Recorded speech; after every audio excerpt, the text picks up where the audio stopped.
अस्सलाम वालेकुम, कैसे हैं आप सब लोग। उम्मीद है आप सब लोग बिल्कुल ठीक होंगे। तो यहाँ आप सब देख रहे होंगे, आप बोल रहे होंगे पता नहीं किचन में आज किचन में ये क्या हो रहा है, ये कपड़ा बिछा के मैं कर क्या रही हूँ आखिर।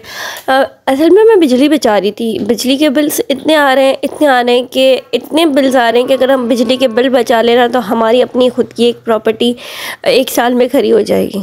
लिटरली यही हो रहा है।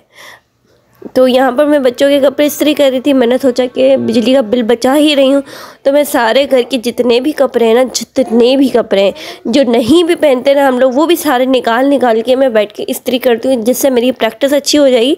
फिर लोगों को भी मैं बताऊँगी कि आप लोग अपने बिजली के बिल बचाओ और मुझे दो, मैं अपने घर की बिजली यूज़ करके आप लोग के कपड़े इस्त्री करूँगी।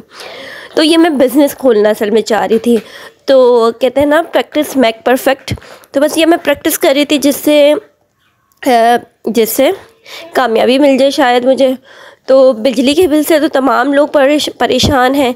तो मैंने सोचा कि ये बिज़नेस क्यों ना मैं करूं। और लोग वैसे भी अपने घर में अभी इस्त्री वाले कपड़े तो हर कोई पहनता। अब ये बात तो नहीं है कि बिजली का बचाने के चक्कर में वो लोग आयरन नहीं करते अपने कपड़ों को। तो फिर मैं उनको इतने लो बजट में, पहले तो मैं उनका दिल जीतूँगी और फिर मैं ये बिज़नेस जैसे ही मेरा बढ़ जाएगा तो मैं इस पे कमाना, अर्निंग करना स्टार्ट करूँगी। तो असल में कल रात को मुझे ख्वाब आया था और जैसे ही मुझे ख्वाब आया मैं सोच रही थी मैं किसको बताऊँ।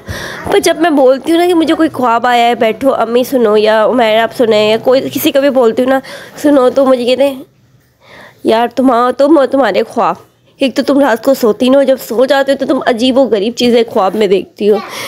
तो फिर जैसे ये सब क्या देखना पड़ रहा है। अच्छा है मैं अंधा हूं। चलाने की इतनी कोशिश करी, मैंने उसको मुक्के मारे, डूसे मारे, उठा के पटका, जो भी किया, पर इस्त्री चलने का नाम ही नहीं ले रही थी। And I was literally amaze कि मैंने कहा कहीं अल्लाह की तरफ से मुझे वो तो नहीं आया, मैसेज तो नहीं आया कि नहीं यार तुमने ये बिज़नेस करना है और ये मैं तुम्हें साइन दे रहा हूँ। तो मैंने उठाई तो पी ली और जैसे उसे गर्म किया और उस पोट को मैंने उठा के कपड़ों पे रगड़ना स्टार्ट किया, उसका टेम्परेचर सेट करके। एंड आई लिटरली अमेज कि मतलब ये काम कर रहा है। आप ये सारी बातें सीरियस ले गए होंगे कि वाकई में कुछ ऐसा करने वाली हूँ, क्योंकि मैं जो बोलती हूँ मैं करती हूँ। तो आप क्यों नहीं लोगे सीरियस। यस, मैं जो बोलती हूँ ना वो मैं करती हूँ, 100% करती हूँ। भले ना उसमें मुझे नुकसान हो या फ़ायदा हो, बट मैं वो करती ज़रूर हूँ, आजमाती ज़रूर हूँ मैं खुद को। तो यहाँ पर रुको जरा, ये देखिए सब्र करो, बहुत बोला धक्का मुक्की नहीं करने का, आराम से लेने का। हाँ। मैं थोड़ी सीरियस हो जाती हूँ कि जब ठट्ठा में हमारे यहाँ लाइट का बड़ा मसला होता था, बड़ा इशू होता था कि सुबह के टाइम पे यूनिफॉर्म, मुझे सुबह में मेरी एक रूटीन बनी हुई है शुरू से अब तक कि मैं हर चीज़ सुबह में इस्त्री करूँगी। मैं कहती हूँ अगर मुझे पहनना तो मैं फ्रेश इस्त्री करूँगा, फ्रेश पहनूँ। पता नहीं क्यों मैं कहती हूँ नहीं यार, अगर रख के इस्त्री करना है पहनना तो फिर सारे इस्त्री करके रख देती हूँ। तो जैसे मैं उमैर के करती हूँ।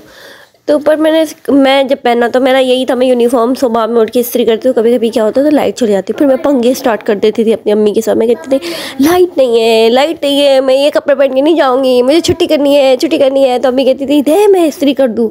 सुबह करती नहीं है, रात को करती नहीं है, सुबह तो जो सारे होश आते, फिर थोड़ी डांट सुनती थी अम्मी की। फिर अम्मी को मैं देखती थी, एक देगची को वो गर्म करती थी, वो गर्म हो जाती थी तो उसको है ना वो उठाने वाली पकड़ नहीं होती, उससे वो उठाती थी एंड वो रगड़ती थी कपड़ों पे। और वो इतने अच्छे आयरन, इवन इस्त्री से ज़्यादा अच्छे आयरन होते थे। ट्रस्ट में, कभी आपके साथ ऐसा हो लाइट ना हो तो अब ये ट्रिक है ना ज़रूर ट्राई कीजिएगा, बहुत अच्छे कपड़े इस्त्री होते हैं। तो मुझे सडन वो आया कि इस्त्री चल नहीं रही, मेरे को भी सुबह में पहनना था क्योंकि मैंने कल कपड़े धोए थे और सारे धोए थे। तो मैंने कहा अब ये जुमे का दिन है, इनको भी कपड़े पहनने। तो मैंने जल्दी से एक देगची निकाली और उससे मैंने कपड़े इस्त्री कर दिए सारों के, और मिनहार मेज़ा के भी कर दिए। फिर मेरे सर में शदीद दर्द था तो मैंने गरम चाय पी मलाई डाल के। अब यहाँ देखें, ये आप देख रहे होंगे, ये वीडियो आप गौर से देखिए। मैंने वीडियो देखी है और मुझे बड़ी ये वीडियो पसंद आई कि मतलब कैसे वाइप आउट हो रहा है ये मॉप से। इतना मिनी सा मॉप है और कितना अच्छा वर्क कर रहा है ना। जस्ट थिंक कि मुझे ये चाहिए क्योंकि बच्चे ऐसे गिरा देते कर देते। फिर मैंने भी ये मंगवा लिया और मैं इसका रिव्यू आपके साथ शेयर करती हूँ विथ प्राइस। अच्छा, मुझे प्राइस थोड़ी कंफर्म नहीं है, 700 या 750 है, कुछ मुझे कंफर्म नहीं है, 650 है, कंफर्म नहीं है। बट मैं आपको एक चीज़ बता दूँ, मोप अच्छा है, बुरा नहीं है, नो डाउट, बट एक चीज़ है कि ये क्वालिटी जो है ना इसकी प्लास्टिक की, वो इसको अच्छे से निचोड़ नहीं पाती, पता नहीं क्या। अच्छा, ये एक्सटेंशन हमें इसका लगाना पड़ता है, नीचे वाला फोम उन्होंने अलग दिया होता है, वो हमें अटैच करना होता है और फिर गीला करना होता है इसको। आप किसी भी बकेट में पानी ले लें और मैंने दीवार पे अब हम क्या करते हैं, सरफ लगाते हैं और इसका रिव्यू करके अब देखिए ये जो मैं ऊपर प्रेस कर रही हूँ ना, तो वो इतना अच्छे से इसको निचोड़ नहीं रहा, इसके फोम को, इसमें पानी स्टिल रहता है। ये चीज़ बड़ी ख़राब थी। बाकी आपको वाइप आउट करना हो तो इतने से निचोड़े हुए पे आप वाइप आउट कर सकते हैं, अच्छा खासा वाइप आउट हो जाएगा। पर अगर आप कोई चीज़ साफ़ कर रहे हैं, मतलब अलमारी या शीशा वगैरह, तो उससे उस पर पानी के निशान रह जाएंगे। तो यहाँ पर देखिए, यहाँ पर मैं दीवारें साफ़ करी थी तकरीबन आपको पता है मैं हर संडे दीवार ये करती वगैरह, ये चीज़ मैं करती हूँ साफ़।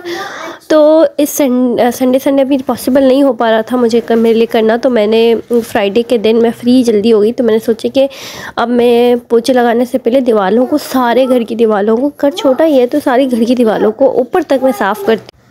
तो मैंने हालांकि मेरी दीवारें इतनी गंदी नहीं होती हैं, बहुत साफ़ होती हैं, क्योंकि बच्चे बहुत मैं ख्याल रखती हूँ कि कोई गंदे हाथ वगैरह दीवारों पे ना लगाए। और आपको मैंने बताया मैं पोछे लगाते भी दीवारों को साफ़ करती रहती हूँ जो नीचे की होती हैं। तो इस तरह अब मैंने इसको अच्छे से सरफ लगा दिया था और बहुत साफ़ हो जाता है ना रूम, मतलब दीवारें साफ़ होती हैं, भले ना गंदी हो के ना हो, पर एक अलग सा रूम में आवाज़ गूंजना स्टार्ट हो जाती है। अब यहाँ पर मैं इसको अच्छे से निचोड़ रही थी और अब मैं इसका रिव्यू करके आपको दिखाती हूँ। आप बताइए कैसा लगा। मुझे सेटिस्फाई लगा, एवरेज था, कोई इतना ना अच्छा था ना इतना कोई बुरा था, एवरेज है। मतलब मैंने तो इसको रख के फिर अपना वही कपड़ा लिया साफ़ करने का, उस कपड़े को गीला करके, उस टॉवल को गीला करके मैंने वो वाइप आउट किया। तो मुझे बस उससे सेटिस्फिकेशन मिलती थी। अगर मैं इसे रगड़ रही थी ना तो इसमें से प्लास्टिक की काट करके आवाज़ आ रही थी, मैं कह रही थी कहीं वो निकल ही ना आए बाहर। मतलब इतना मजबूती नहीं थी, अगर मजबूती होती ना, जैसे हमारे घर में बड़ा मॉप है तो उसकी मजबूती बहुत अच्छी है, तो इस प्रोडक्ट की इतनी मजबूती नहीं, इसको आप ज़्यादा रगड़ नहीं सकते। आप टेम्प्रेरी कोई कुछ गिर गया, चाय गिर गई, तो इसको लेकर इसे साफ़ कर दें और ये क्लीन हो जाएगा। बाकी आप चाहेंगे इसको मैं घस के पोछे लगाऊँ, घस के मिरर साफ़ करूँ, घस के कुछ फर्नीचर साफ़ करूँ, तो ऐसा पॉसिबल नहीं है, ऐसा नहीं होगा। बस जो हो रहा था आपके सामने हो रहा था, it is good, not so bad but good. मैं इसको 100 में, अगर मैं इसको 10 में से मार्क्स दूँ तो मैं इसको दूँगी 6, तो 6 ही दूँगी, क्योंकि इतना बुरा भी नहीं है कि मैं इसको 0 दे दूँ या 5 दे दूँ।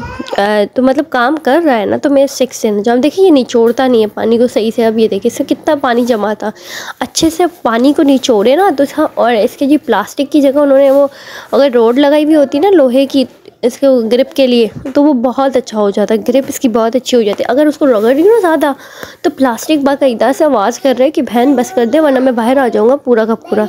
चले मिलते हैं नेक्स्ट व्लॉग में, तब तक के लिए अपना ख्याल रखिएगा और दुआ में याद रखिएगा। अल्लाह हाफ़िज़।